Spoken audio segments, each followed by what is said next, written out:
Student, welcome to all in my YouTube channel Score of SST. Today we are going to discuss about the Gossip Mizny. Already is here Gossip Mizny. This is a picture of Gossip Mizny.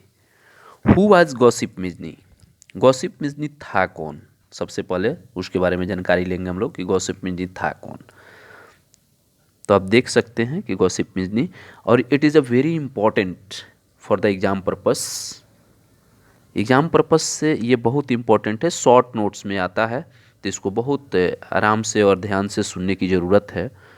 सबसे पहले हम लोग देखते हैं कि gossip Mazzini था कौन। तो ऑलरेडी वी नो दैट, हम लोग जानते हैं कि गॉसिप मिजनी जो था,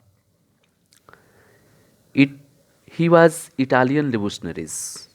ये इटली का बहुत बड़ा क्रांतिकारी था।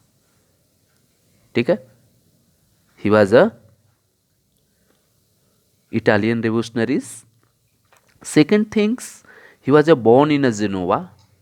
इसका जन्म जेनोवा में हुआ था। जेनोवा में हुआ था कितना तारीख को? तो 22 जून 1805 में हुआ था, यानी 1805 में इसका जन्म हुआ था। 1805 में 22 जून 1805 को इसका जन्म हुआ था। And second things, he join the secret society Carbonari. इसने क्या किया कि जब ये एक सेक्रेट सोसाइटी ज्वाइन किया कार्बोनरी।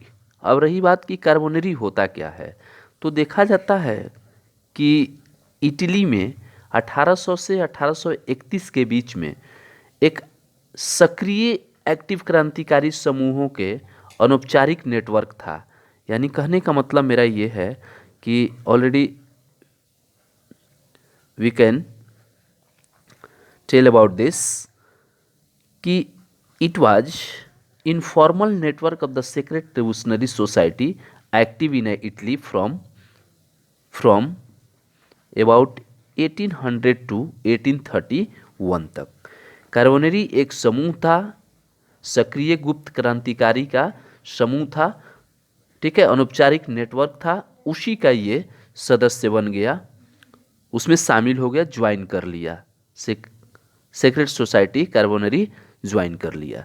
उसके बाद में क्या हुआ कि he was sent to exile after the attempting revolutionary in Liguria. ठीक है, इसको देशद्रोही करार कर दिया गया। क्यों करार कर दिया गया? देशद्रोही करार करने मतलब है कि देश से इसको बाहर कर दिया गया। कब? जब ये 24 साल का था तो क्या किया कि लिगोरिया पर रेवोल्यूशन अटेम्प्ट किया, यानी लोगों को भड़काने के एवज में इसको क्या कर दिया गया? एग्जाइल कर दिया गया, देशद्रोही करार करके देश से बाहर कर दिया गया। कब? जब when he was 24 years old, ये 24 साल का एज में इसको। उसके बाद में क्या हुआ कि जो गॉसिप मिजनी था, he was to organization of the secret society. दो ऑर्गेनाइजेशन बनाया था सेक्रेट सोसाइटी का। सेक्रेट सोसाइटी कहने का मतलब है कि गुप्त क्रांतिकारियों का ये क्या था? एक समूह बनाया था। कहाँ कहाँ बनाया था? तो पहला बनाया था यंग इटली। ठीक है, यंग इटली के नाम से। कहाँ? मार्सिलीज में। कब? 1831 में। दूसरा जो बनाया था गॉसिप मिजनी ने, तो यंग यूरोप के नाम से बनाया था। वो कहाँ बनाया था? तो बर्ने में बनाया था। कब बनाया था? तो 1834 में बनाया था। उसके बाद और इसके बारे में जानकारी है कि he wanted to Italy to be unite into the republic. ये चाहता था, ये पूरी तरह से चाहता था कि जो हमारा इटली है वो क्या हो जाए? रिपब्लिक बन जाए। ये हमेशा रिपब्लिक कंट्री बनाना चाहता था। किसको? इटली को। He wanted Italy to be united into, united से क्या चीज़ में कन्वर्ट करना चाहता था? रिपब्लिक बनाना चाहता था। एंड सेकेंड थिंग्स कि डेथ इसका कब हुआ? तो हम लोग जान रहे हैं कि डेथ ऑन 10 मार्च 1872 में पीसा एक जगह है इटली में, वहीं पर इसका डेथ हुआ था।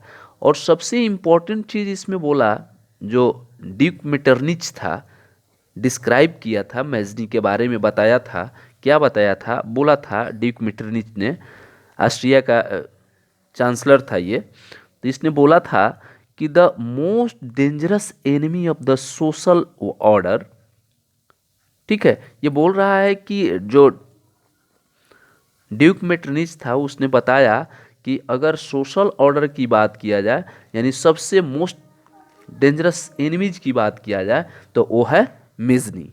ये किसने बोला था? ड्यूक मेटरनिच ने बोला था। उसके बाद में जो मिजनी है, हिज एफर्ट्स, पहला एफर्ट्स क्या किया ये? His efforts to help bring about the independent and unified Italy. इसने पूरा अपना जीवन समर्पित कर दिया क्या चीज़ करने में?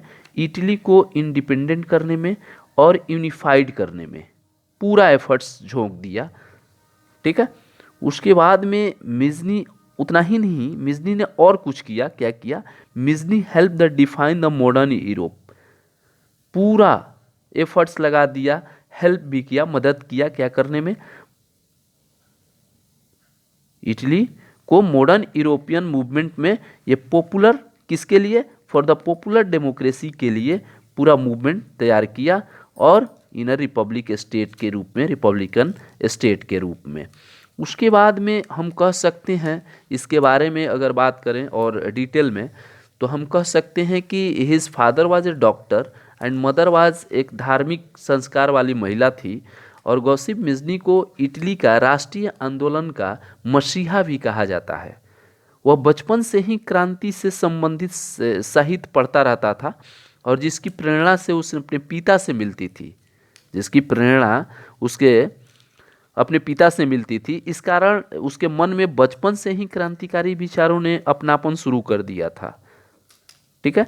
और रही बात, अगर हम बात करें कि जो गॉसिप मिजनी था, गॉसिप मिजनी का जीवनी किसने लिखी थी, तो हम जान रहे हैं कि वो इंडिया के लोग थे जिनका नाम था लाला लाजपत राय ने गॉसिप मिजनी की जीवनी लिखी थी, ठीक है। और हमेशा ये चाहता था, गॉसिप मिजनी चाहता था अलग अलग राज्यों के स्थान पर जैसे स्वतंत्र और एकीकृत करने के लिए इटली लाने में मदद की थी, जिनमें से कई विदेशी शक्तियां के प्रमुख वाले जो देश थे 19वीं सदी तक अस्तित्व में थे उस समय भी। और मिजनी ने एक, क्या कह सकते हैं हम लोग, रिपब्लिक स्टेट में लोकप्रिय लोकतंत्र के लिए आधुनिक यूरोपीय आंदोलन की परिभाषित करने में भी मदद किया था, ठीक है। तो इतनी जानकारी थी गॉसिप मिजनी के बारे में। तो शॉर्ट नोट्स आप यहाँ से बना सकते हैं गॉसिप मिजनी के बारे में कि he was a Italian revolutionaries. He was born in Genova in 22nd June 1805, and he joined the secret society of the Carbonari. And Carbonari, already we know that it was the informal network of the secret revolutionary society active in Italy from about 1800 to 1831. And he was sent to exile after the attempting a revolution in Liguria when he was 24 years old. And he also established two organizations of the secret society. First is Young Italy in Marseille in 1831, and second secret society was Young Europe in Berne in 1834. And he wanted Italy to be united into the republic. And Mizni death on 10th March 1872 in Pisa in Italy. And Dick Metternich also said about Mizni, the most dangerous enemy of the social order. And next is his efforts helped bring about the independent and unified Italy, and Mizni helped define the modern European movement for the popular democracy in Republican state. तो I hope that ये हम लोग बात कर रहे हैं कि आपको समझ में आया होगा, और यहाँ से आप शॉर्ट नोट्स तैयार कर सकते हैं, स्क्रीनशॉट लेकर आप बना सकते हैं शॉर्ट नोट्स, ठीक है। तो आप इसको बेहतर ढंग से शॉर्ट नोट्स में लिख सकते हैं। Thank you for watching, like, subscribe and share with other person. Okay, bye bye.